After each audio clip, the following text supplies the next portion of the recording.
এইজোপা অমৰা দেখিছেনে বাৰু? এই অমৰাজোপাৰ পৰা আপোনালোকে বহুত ভাল ভাল ঔষধি গুণ ব্যৱহাৰ কৰিব পাৰিব। এই ঔষধবিলাক আপোনালোকে জানিলে সঁচাকে বহুত আচৰিত হ'ব।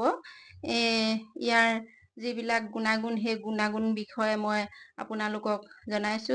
যেতিয়া আপোনাৰ গ্ৰহণী হ'ব, পুৰণি গ্ৰহণী হয়, তেতিয়া এই অমৰা গুটি যদি নাপায়, গুটি নোপোৱাৰ দিনত, গুটি নলগাৰ দিনত এই পাতখিলা যে, সেই পাতবোৰ আপোনালোকে বুঢ়া হ'লেও আপোনালোকে পিচি পেলাই বা পানীত উতলাই পেলাই আপোনালোকে 1 গিলাচ পানী দিব কেৰাহীখনত, তাৰপিছত এয়া 4-5টামান পাত দি পেলাই সেইখিনি উতলাই আপোনাৰ আধা গিলাচ হ'ব যেতিয়া, তেতিয়া এই পাতখিনি আপুনি, ৰসখিনি আপুনি খাব।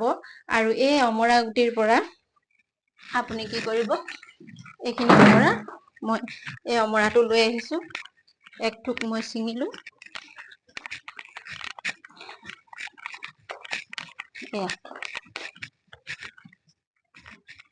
এয়া মই এক থোক অমৰা ছিঙি আনিছো।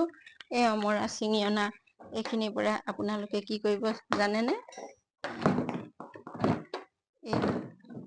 এয়া চব, এয়া তামোলৰ দৰে লাগে তাত। সেই অমৰা গুটি আপোনালোকে আচাৰ বনাই খাব পাৰিব, চব্জি বনাই খাব পাৰিব। আৰু যেতিয়া আপোনাৰ পেটৰ অসুখ হ'ব বা অনীহা লাগিব, ভোক নালাগিব, তেতিয়া আপুনি এই অমৰাৰ এটা বা অমৰা যিখিনি আপুনি আচাৰ বনাই থৈছে, আচাৰখিনিত আপুনি যদি তেল নিদিয়ে ভালেই হ'ব, তেল নিদিয়াকে আপুনি পানীতে থৈ দিব।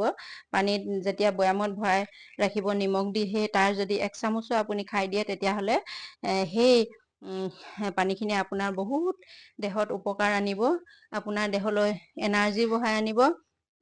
গতিকেলৈ এই অমৰাই আপোনাৰ স্বাস্থ্য যথেষ্ট উন্নতি কৰিব। গতিকেলৈ অমৰা আপোনালোকে ক'ৰবাত পালেও বুটলি লৈ আহিব।